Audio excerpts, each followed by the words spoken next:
तनोतु इतरान्नितरानपेक्षम् अंघ्रिद्वयं निगमशाखिशिखाप्रवालम् हैरम्बमम्बुरुहडम्बरचौर्यनिघ्नम् विघ्नाद्रिभेदशतधारदुरं धरं नः। नमः शिवाभ्यां नवयौवनाभ्यां परस्पराश्लिष्टवपुर्धराभ्यां नगेन्द्रकन्या वृषकेतनाभ्यां नमो नमः शंकर पार्वतीभ्यां। सद्यस्फूर्तिप्रवचनचनं सत्यमार्गप्रवीणम् सोऽहं भावोल्लसितधिषणं साधुचर्चादुरीनम् ओंकारोद्यत्परिमलमिलत्सारमास्वादयन्तं कृष्णानन्दं शमदमयितं भावयेत् संयमीन्द्रम्।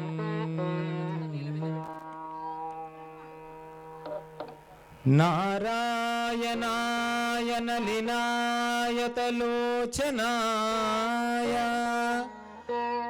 नामावशेषितमहाबलिवैभवाय नानाचराचरविधायकजन्मदेशे नाभीपुटाय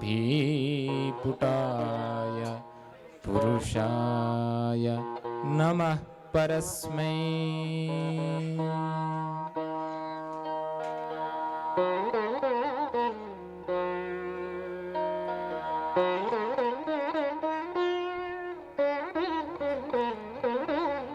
అక్షయ తృతీయ పర్వదిన సందర్భంగా విచ్చేసినటువంటి భక్త మహాశయులందరికీ కూడా అష్టలక్ష్మీదేవి యొక్క పరిపూర్ణమైన అనుగ్రహం లభించి ఇక్కడికి వచ్చిన వారికి, కొంతమంది రానటువంటి వారికి కూడా అందరికీ కూడా పరిపూర్ణమైనటువంటి అనుగ్రహం లభించాలని ఈ కార్యక్రమాన్ని ఆరంభం చేస్తున్నాం. ముందుగా ఈ కార్యక్రమంలో భాగంగా ప్రథమంగా మహాగణాధిపతి పూజ వేదమూర్తులైనటువంటి బ్రాహ్మణోత్తముల చేత జరపబడును.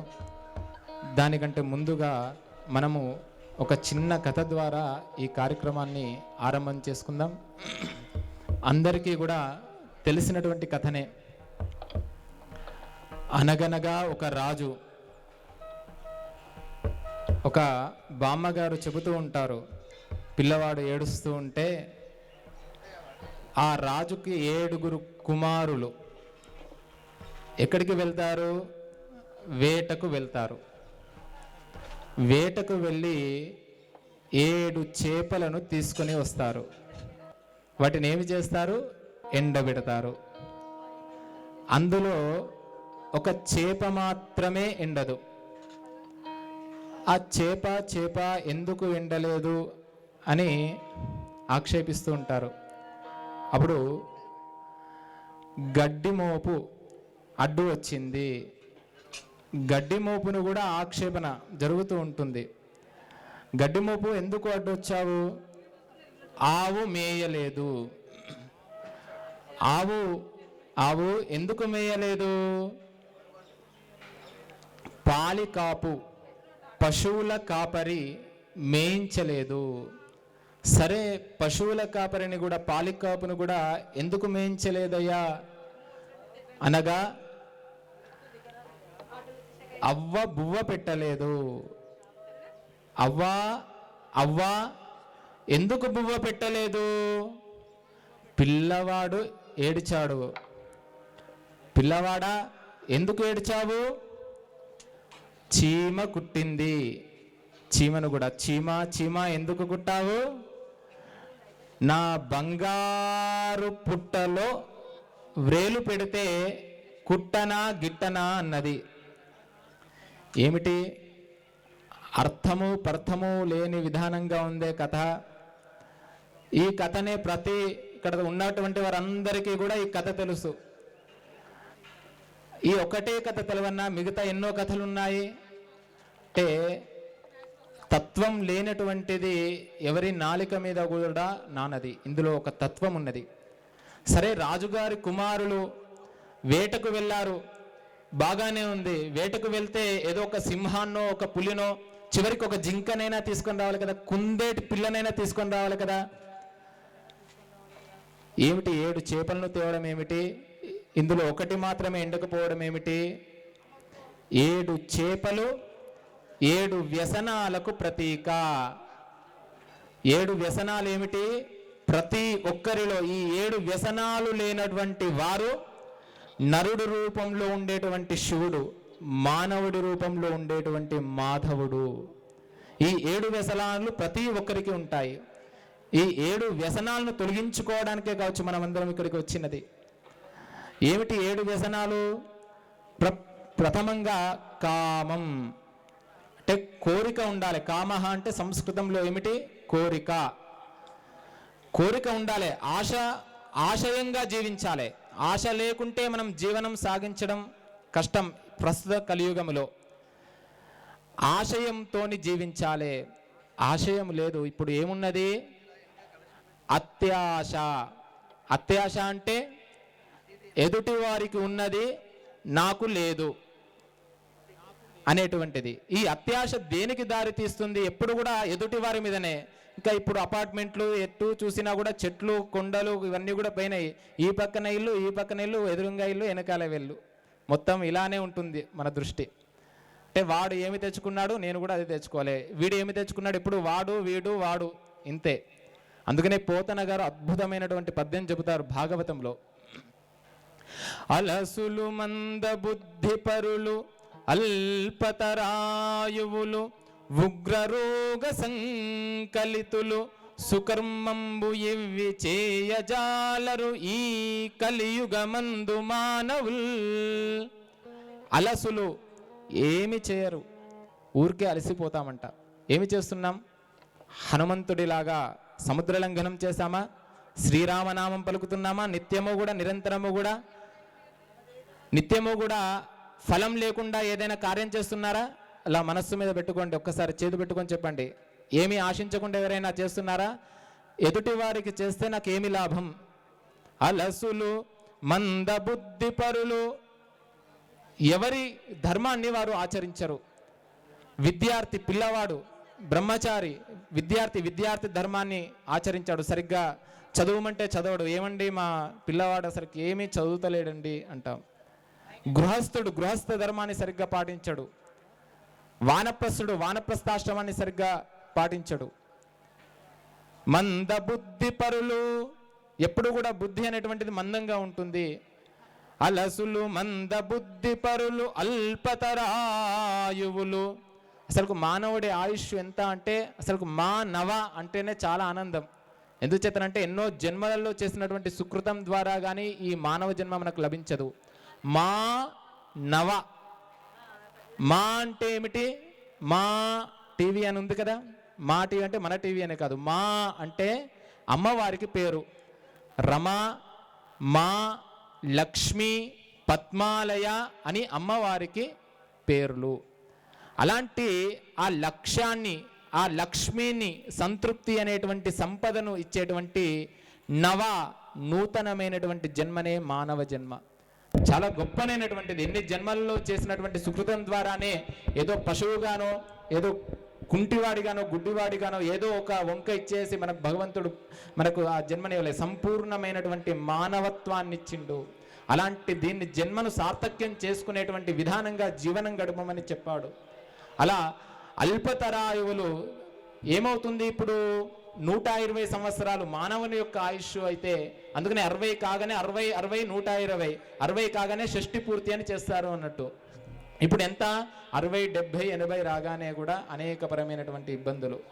అల్పతరాయువులు, ఉగ్రరోగ సంకలితులు. ఉగ్రరోగము అంటే ఏదో శరీరానికి వచ్చినటువంటిది కాదు, మనస్సుకు వచ్చినటువంటిది. ఆ మనస్సే అన్నిటికీ కూడా మనయేవ మనుష్యానాం కారణం బంధమోక్షయ.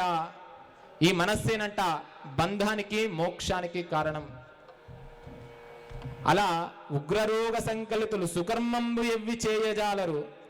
ఈ కలియుగంలో కూడా చాలా శ్రద్ధగా మీరు ఇప్పటి వరకు చాలామంది చెబుతున్నారు, 3 గంటల నుండి మీరు ఎదురు చూస్తూ ఓపికగా ఉన్నారంటే ఇంకా కలియుగం ఆరంభంలోనే ఉంది, ఇంకా ముందుకు వెళ్ళలేదు. ఎందుకు చేతనంటే మీరు అందరూ కూడా ఇంత ఓపికగా ఈ అక్షయ తృతీయ మహోత్సవం రోజు మేము సువర్ణ నాణాన్ని, అంటే శాస్త్రం చెప్పింది పిసరంత అయినా బంగారాన్ని ఈరోజు తీసుకోవాలని, కొంతమంది ఆ ఉద్దేశంతో కనీసం ఆ అష్టలక్ష్మి అమ్మవారిని చూస్తే అలాంటి ధనలక్ష్మి మా యొక్క వంశాభివృద్ధి అవుతుంది, ధాన్యలక్ష్మి, తర్వాత సంతృప్తి అనేటువంటి ధైర్యలక్ష్మి, అంటే ఇవన్నీ కూడా ప్రసాదం అవుతాయి. అంటే ఆ ఉద్దేశంతో ధైర్యంగా మీరందరూ కూడా ఇక్కడికి వచ్చారంటే మీకు అందరికీ కూడా అష్టలక్ష్మి అనుగ్రహం మీ అందరికీ కాదు మనందరికీ కూడా ఉన్నది. కనుకనే ఒక రాజు వద్ద ఇలానే రాజ్యలక్ష్మి, సంతానలక్ష్మి, ధనలక్ష్మి, ధాన్యలక్ష్మి ఒక్కొక్కరు వచ్చి, రాజా మేము వస్తాం నీ దగ్గర నుండి, సంతానం వెళ్తున్నాను, సరే వెళ్ళు, నీ యొక్క ధనమంతా కూడా వెళ్తున్నాను, సరే, ధాన్యలక్ష్మి, ఇలా ఒక్కొక్కరు వచ్చి ఒక్కొక్క లక్ష్మి వెళ్తున్నాము అంటారు. గజలక్ష్మి ఇలా వెళ్తుంటే సరే వెళ్ళండి అంటాడు. చివరిగా వచ్చేసి ధైర్యలక్ష్మి అంటుంది, రాజా వస్తా అని అంటుంది. అప్పుడు అంటాడు రాజు, ఈ 7 లక్ష్ములు సరే, ఈ ధైర్యలక్ష్మి అంటే ధైర్యాన్ని చూసుకొనే తిరిగి రాజ్యము సంపాదించవచ్చు, సంతానాన్ని పొందవచ్చు, అన్నీ సంపాదించవచ్చు. ఈ ధైర్యమే లేకుంటే ఏమీ చేయలేము. అలాంటి ధైర్యలక్ష్మి నువ్వు ఎక్కడికి వెళ్తావు? అందుకనే మనం దీని ద్వారా తెలుసుకోవాల్సింది ఏమిటి, మనం ఎప్పుడూ ధైర్యంగా ఉండాలి. ధైర్యే సాహసే లక్ష్మి. ఎప్పుడూ ధైర్యంగా ఉంటేనే మనకు అమ్మ అనుగ్రహం ఉంటుంది, ఏదైనా సాధించగలం. ఆ ధైర్యం ఎప్పుడైతే పోతుందో ఇంకా మనం పరుగులు తీస్తూ ఉంటాము. కావున మీరందరూ కూడా ఇక్కడికి వచ్చిన వాళ్ళు నిరంతరము కూడా దేనికి భయపడద్దు. ఒక తప్పు చేస్తే తప్పించి ధర్మంగా ధైర్యంగా ఉండాలని ఈ కార్యక్రమం జరుగుతుంది. మీకు అలాంటి ధర్మము నిరంతరము కూడా ఆ ధర్మం యందు ఆసక్తి అనురక్తి కలిగి ఈ భారతీయ సంస్కృతికి ఉన్నటువంటి గొప్ప విశేషం ఏమిటి అంటే ఆహార నిద్ర భయమైదునాని సమానమేత పశుభిర్నరాణం. తినడానికి ఆహారము, తర్వాత భయము, తర్వాత నిద్ర, ఇవన్నీ కూడా పశుభిర్నరాణం, పశువుకు ఉంటాయి. పశువు పశ్యతి కేవలం చూస్తుంది, కానీ మనస్సు ఉన్నటువంటి వాడు మానవుడు కేవలం మానవుడికి ఉన్నటువంటిది ఏమిటి అంటే ధర్మం అంట. ధర్మం విశేషంగా ఉంటుంది. అలాంటి ధర్మం కలగాలి మనందరికీ కూడా. ధర్మమే ధైర్యంగా ఉంటాయి. ధర్మం ఎక్కడ ఉంటుందో వాడు తప్పకుండా ధైర్యంగా ఉంటాడు, దేనికి లొంగడు అని చెబుతుంది. అలసులు మందబుద్ధిపరులు అల్పతరాయువులు ఉగ్రరోగ సంకలితులు సుకర్మంబు ఎవ్వి చేయజాలరు. ఇంతమంది వచ్చారు అంటే మీరందరూ కూడా ఒక సుకర్మ చేస్తున్నట్టే. మీ అంటే కొంతమంది అంటారు, ఎందుకు అని అంటారు అంటే కర్త కారయిత చేవ ప్రేరకాశ్చ అనుమోదక. కేదండి ఇక్కడ కేవలం వేదమూర్తులైనటువంటి బ్రాహ్మలే చేస్తున్నారు, మేమందరం ఉట్టిగానే కూర్చున్నాం. కాదు కాదు, ఇక్కడ మీరు కూర్చున్న వారికి ప్రతి ఒక్కరికి కూడా ఇక్కడ చేసేటువంటి పూజా మీరు ఈ సంవత్సరం అంతా కూడా చూడండి, మీకు అక్షయంగా ఉంటుంది. ఇది వేద వాక్కు. అంటే ఆ వేదమూర్తులు ఎవరు? ఉచ్చైర్ గతి జగతి సిద్ధది ధర్మతశ్చేత్. ఈ విశ్వంలో ఉత్తమమైనటువంటి స్థానం ఏమిటి అంటే ధర్మతశ్చేత్, ధర్మము. ఆ ధర్మాన్ని ఎవరు తెలియజేస్తున్నారు? తస్య ప్రమాచ వచనై కృతకేతరైశ్చేత్. కృతకేతరములు అనగా నిగమాంతాది శాస్త్రములు తెలియజేస్తున్నాయి, వేదాంతాది శాస్త్రములు తెలియజేస్తున్నాయి. ఈ వేదాంత శాస్త్రాలను ఎవరు తెలియజేస్తున్నారు? ఎవరి వాక్ సుధారసము నుండి బయటపడుతున్నాయి అనగా తస్య ప్రమాచ వచనై కృతకేతరైశ్చేత్ తేషాం ప్రకాశన విధాచ దశ. అంటే మహీసురులు, అంటే మహి అంటే భూమి మీద ఉండేటువంటి సురులు ఎవరు అంటే బ్రాహ్మలంట. అందుకనే వేద బ్రాహ్మలు ఇక్కడ సిద్ధం చేస్తున్నారు. వారు చేస్తున్నటువంటి వారికి కర్త కారయితా చేవ, కారణం ఎవరు? ఈ కార్యక్రమాన్ని సంకల్పించినటువంటి ఎవరైతే కారణమయ్యారో వారికి. తర్వాత ప్రేరకాశ్చ, మీరు వచ్చినటువంటి ప్రతి ఒక్కరు, ఇదంతా ఒక సింధువు సముద్రం, ఇందులో మీరందరూ కూడా బిందువులు, మనమందరము కూడా ఒక నీటి చుక్కలం, మనం అందరం కలిస్తేనే ఈ కార్యక్రమం దిగ్విజయం అవుతుంది. ప్రతి ఒక్కరము కూడా కారణమంట దీంట్లో. ఈ కార్యక్రమంలో కర్త కారయితా చేవ ప్రేరకాశ్చ, మీరందరూ కూడా ప్రేరకులు. ఆనుమోదక, కొంతమంది రానటువంటి వారు ఎవరైతే ఉన్నారో, ఆనుమోదించినటువంటి వారు ఉన్నారో, ఈ నలుగురికి కూడా చత్వారః సమభాగినః, మనందరికీ కూడా సమానమైనటువంటి భాగం ఇక్కడ చేయడం ద్వారా సగం పుణ్యము అలా లేదు, నలుగురికి సమానమైనటువంటి ఫలం లభిస్తుంది. అలా సుకర్మంబులు చేయజాలరు అన్నారు, కానీ మనం ఈ సుకర్మ చేస్తున్నందుకు ఎంతో ధన్యులం. అలా ఈ కామహ, 7 చేపలలో ఏమిటి? మొదటిది కామహ, ఎండనటువంటిది ఏమిటి? కోరిక. అలా రెండవది ఏమిటి? జూదము. మూడవది పానము. నాలుగవది కఠినంగా మాట్లాడడము. ఐదవది కఠినంగా శిక్షించడం. అప్పుడప్పుడు నోరు మంచిదైతే ఊరు మంచిదే అవుతుంది అంటారు. కఠినంగా మాట్లాడడం కూడా వ్యసనమే. కఠినంగా శిక్షించడం, పనివారు సరిగ్గా రాకుంటే ఇంకా నువ్వు వద్దు అంటారు, ఇంకా వీరే పట్టుకొని ఊడ్చుకోవాల్సి వస్తుంది. అలా కఠినంగా శిక్షించడం. ధనాన్ని వృధాగా ఖర్చు చేయడం. ఇలా 7 వ్యసనాలు. సరే, ఈ 7 వ్యసనాలకు ఈ 7 చేపలకు అర్థం అంటే మధ్యలో పొంతన ఏమిటి అనేటువంటి సంశయం రావచ్చు. పొంతన ఉన్నది. ఎందుకు ఎండలేదు? గడ్డి మోపు అడ్డు వచ్చింది. గడ్డి మోపును ఎందుకు అడ్డు వచ్చింది? ఆవు మేయలేదు. ఆవు దేనికి ప్రతీక? జ్ఞానానికి ప్రతీక ఆవు. జ్ఞానమనే ఆవు అజ్ఞానం అంటే గడ్డి అజ్ఞానమే కదా. ఆ గడ్డిని మేసే ఆవు క్షీరాన్ని ఇస్తుంది. ఆ ఆవు పాలను తోడుపెట్టగా వచ్చేటువంటిది పెరుగు నుండి వెన్నను తీస్తాము. ఆ వెన్నను చిల్కగా వచ్చేటువంటిది నెయ్యి. ఆ నెయ్యితోనే మనం హోమము, యజ్ఞ, యాగాది క్రతువులు అన్నిటికీ కూడా కారణం. అంటే జ్ఞానానికి ప్రతీక ఆవు. జ్ఞానం అనే ఆవు అజ్ఞానం అనే గడ్డిని తినలేదు. సరే, ఈ ఆవు ఎందుకు మేయలేదు? పాలికాపు మేయించలేదు. సరే, పాలికాపు ఎవరిక్కడ? గురుర్ బ్రహ్మ గురుర్ విష్ణు గురుర్దేవో మహేశ్వర గురు సాక్షాత్ పరం బ్రహ్మ తస్మై శ్రీ గురవే నమః. అంటే మన అజ్ఞానాన్ని తొలగించేటువంటి వాడు. ప్రతి ఒక్కరికి గురువు ఉండాల్సిందే. గురువు లేని విద్య గుడ్డి విద్య. అలా పాలికాపు వేయించలేదు. సరే, పాలికాపుకు కూడా ఏమైంది? ఇక్కడ అవ్వ బువ్వ అనేటువంటి ఆజ్ఞ, అనుమతి ఇవ్వలేదు. అవ్వ ఎవరు? ఇక్కడ అవ్వ బువ్వ పెట్టలేదు అన్నారు. అవ్వ ఎవరు? అమ్మలగన్నయమ్మ ముగురమ్మల మూల పుటమ్మ చాలా పెద్దమ్మ సురారులమ్మ కడుపారిని వచ్చినయమ్మ తన్నులో వేల్పుట మనమ్మల నుండెడియమ్మ. దుర్గా దుఃఖాన్ని గతింపచేసేటువంటిది, దుఃఖాన్ని పోగొట్టేటువంటిది. దుర్గమాయమ్మ కృపాబ్ది ఇచ్చుత మహత్వ కవిత్వ పటుత్వ సంపదల్. అలా ఆ అమ్మలగన్నయమ్మ అవ్వ బువ్వ అనేటువంటి ఆజ్ఞను ఇవ్వలేదు. మళ్ళా ఎందుకు ఇవ్వలేదు? పిల్లవాడు ఏడిచాడు. పిల్లవాడు ఎవరు? భగవంతుడు మనకు అద్భుతమైనటువంటి జన్మనిచ్చినా కూడా, అన్ని ఇచ్చినా కూడా మనం అది లేదు ఇది లేదు అని మనం నిత్యము నిరంతరము కూడా కోరిక కంతుందా? పునరపి జననం పునరపి మరణం పునరపి జననీ జఠరే శయనం.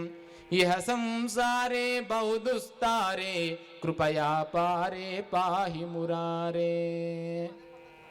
అంటే అన్ని జన్మలలో కూడా ఉత్తమమైనటువంటి ఎవరికి అంటే చాలా అరుదైనటువంటిది.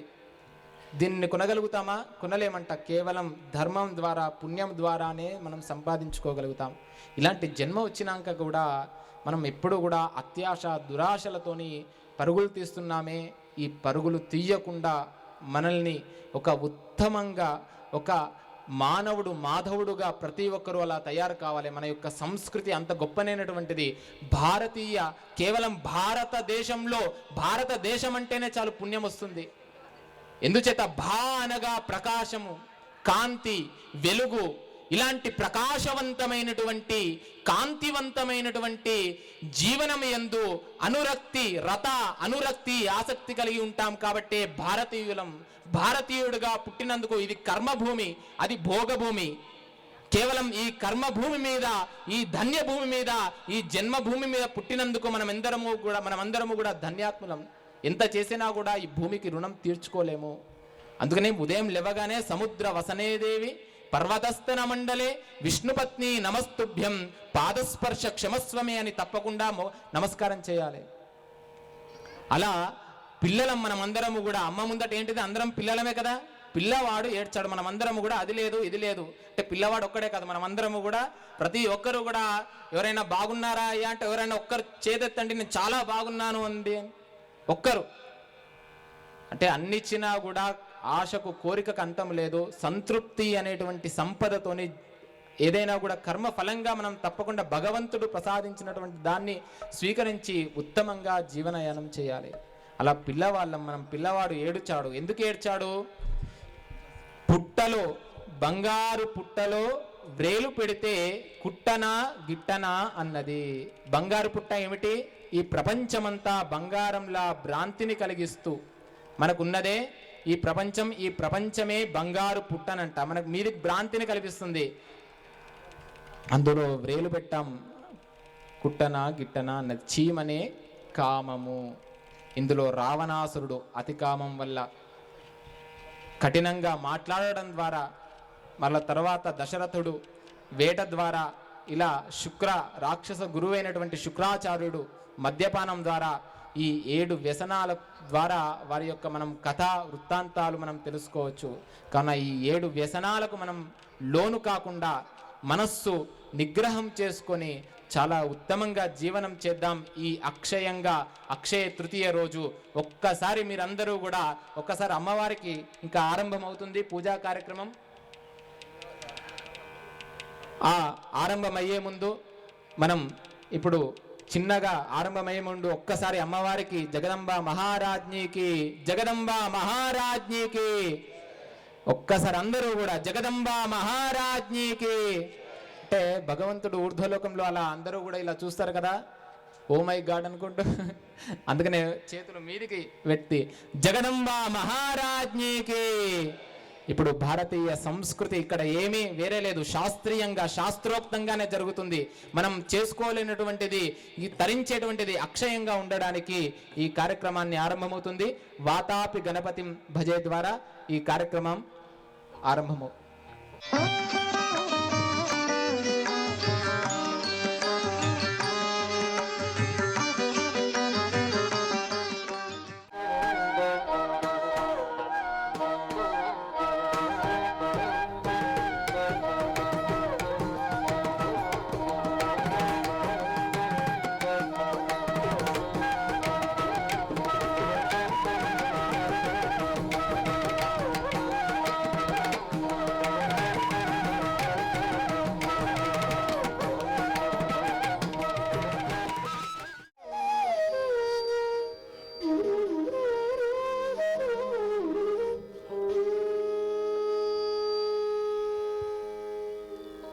वक्रतुण्ड महाकाय कोटि सूर्य समप्रभा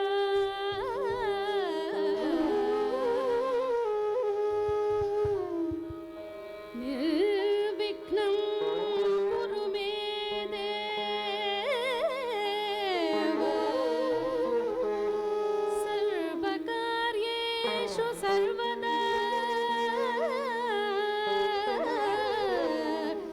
सर्वकार्येषु सर्वदा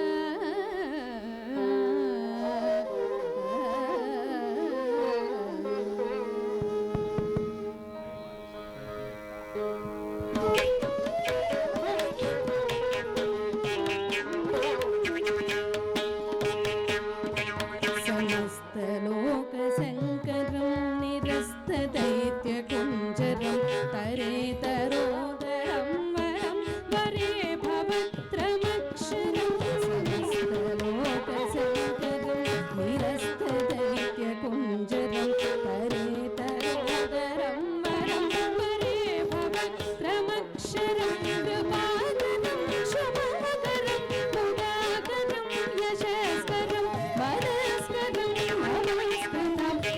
नमस्करोमि भास्वरं कृपाकरं क्षमाकरं मुदाकरं यशस्करं मनस्करं नमस्करोमि भास्वरं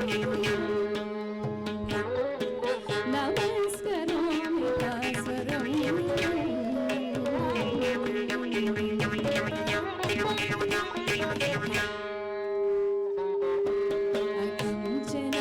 अकिञ्चनार्तिमार्जनं चिरन्तनोक्तिभाजनं पुरारिपूर्वनन्दनं सुरारिगर्वचर्वणम् अकिञ्चनार्तिमार्जनं चिरन्तनोक्तिभाजनं पुरारिपूर्वनन्दनं सुरारिगर्वचर्वणं प्रपञ्चलासभीषणं धनजयादिभूषणं कपोलदानवारणं भजे पुराणवारणं प्रपञ्चलासभीषणं धनजयादिभूषणं कपोलदानवारणं भजे पुराणवारणं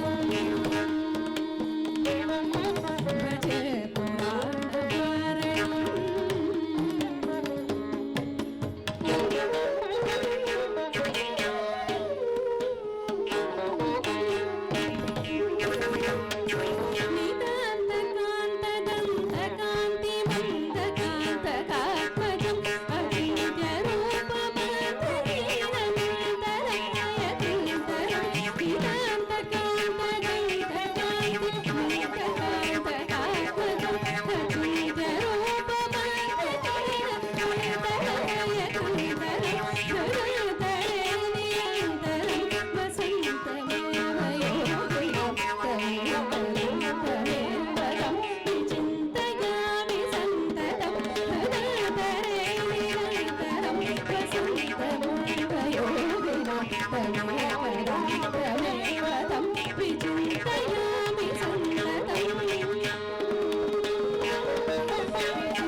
ఓం శ్రీ మహాగణాధిపతయే నమః.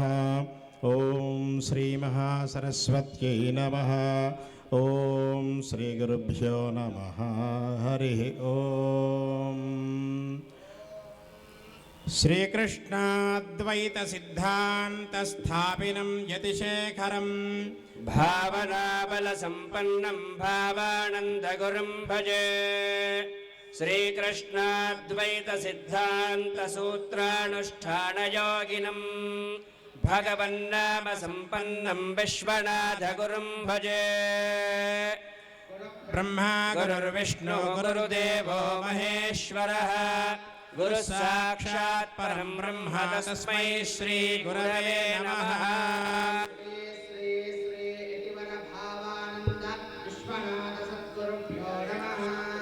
శ్రీ గురుభ్యో నమః. హరి ఓం. ప్రపద్యామి సద్యో జాతాయ వై నమో నమః. భవత్భవాయ నమః.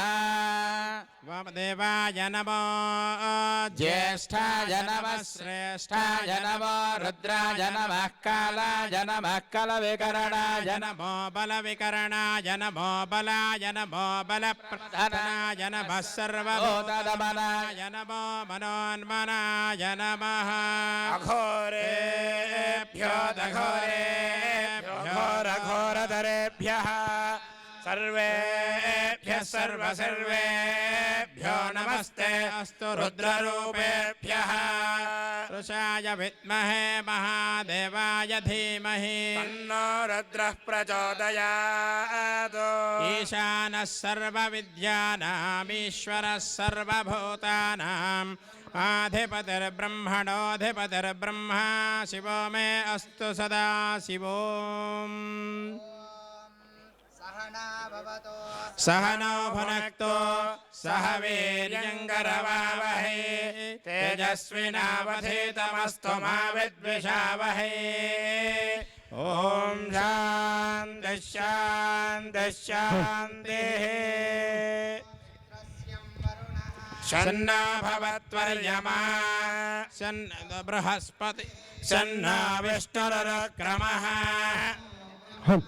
नमस्ते वायो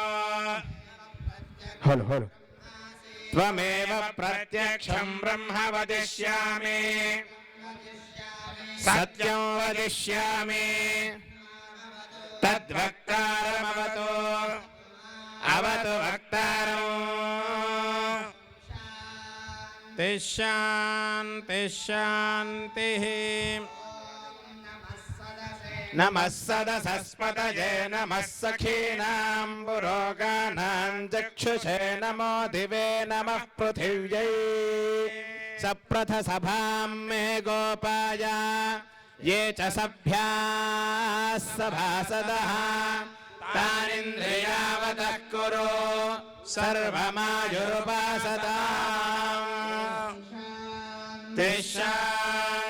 शान्तिः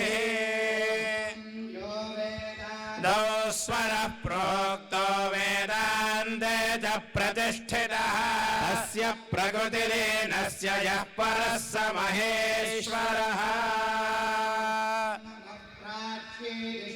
याश्च देवता एतस्यां प्रतिवसन्त्येताभ्यश्च नमो नमः नमो दक्षिणायै दिशे याश्च देवता एतस्यां प्रतिवसन्त्येताभ्यश्च नमो नमः नमः प्रतीच्यै दिशे याश्च देवता एतस्यां प्रतिवसन्त्येताभ्यश्च नमः नम उदीच्यै दिशे याश्च देवता एतस्यां प्रतिवसन्त्येताभ्यश्च नमः ऊर्ध्वायै दिशे याश्च देवता एतस्यां प्रतिवसन्त्येताभ्यश्च नमो नमोधरायै दिशे याश्च देवता एतस्यां प्रतिवसन्त्येताभ्यश्च नमः अवान्तरायै दिशे याश्च देवता एतस्यां प्रतिवसन्त्येताभ्यश्च नमः नमस्कारं कुर्यात् ॐ अयं मुहूर्तस्य मुहूर्तोऽस्तु ॐ देवीं वाचमजनयन्त देवास्तां विश्वरूपाः पशवो वदन्ते नामन्द्रे शमोर्जन्दुहानाधेनुर्वागस्मानुपसुष्टुतैतो अयं मुहूर्तस्य मुहूर्त अस्तु सूर्यादीनां नवानां ग्रहाणामत्यन्तानुकूल्यता फलसिद्धिरस्तु गमनार्थन्तु रक्षसा प्रियात्घण्टारवन्तत्र देवताक्मनलाञ्छनो दीपं प्रज्वाल्य ॐ उद्दीप्य सजातवेदोपघ्नन्निरुतिं मम पशुश्च मह्यमावह जीवनं च दिशो दश ब्रह्मरूपेण सर्वेषां हृदि संस्थितः अतस्त्वां स्थापयामि यद्यवदज्ञानमपाकुरु ज्योतिस्वरूप परमात्मने नमः सर्वोपचारपूजार्थे गन्धाक्षतपुष्पाणि समर्पयामि तदेव लग्नं सुदिनं तदेव ताराबलं चन्द्रबलं तदेव विद्याबलं दैवबलं तदेव लक्ष्मीपते तेऽङ्घ्रियं स्मरामि यत्र योगीश्वरः कृष्णो यत्र पार्थो धनुर्धरः तत्र श्रीविजयो भूतिध्रुवाणि धर्मधर्मः सकलकल्याणभाजनं यत्र जायते पुरुषस्तमजन्नित्यं वदामि शरणो हरो सर्वदा